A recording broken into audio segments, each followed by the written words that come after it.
तुम्ही कागदाच्या कपमध्ये म्हणजे पेपर कपमध्ये पाणी उकळू शकता. आता तुम्हाला प्रश्न पडला असेल, पेपर कप जर फ्लेमवर धरला तर तो जळणार नाही का?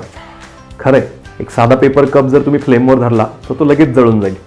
पण आता याच पेपर कपमध्ये तुम्ही पाणी भरलं आणि एका स्टेडी फ्लेमवर जर तो धरला तर कप जळणार नाही. कुठलीही गोष्ट जळण्यासाठी या गोष्टीचं किंडलिंग टेम्परेचर अचीव झालं पाहिजे. आपण जेव्हा कपाच्या खाली फ्लेम धरतो आणि त्यात पाणी नसतं तेव्हा हे किंडलिंग टेम्परेचर क्विकली तयार होतं.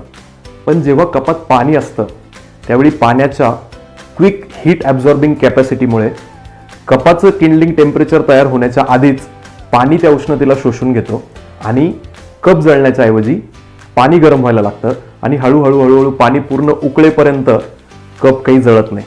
सो पेपर कपमध्ये जर पाणी उकळू शकतो तर कदाचित चहा पण करू शकतो. हा प्रयोग तुम्ही कधी करून बघितला असेल तर कमेंट्समध्ये आम्हाला नक्की सांगा.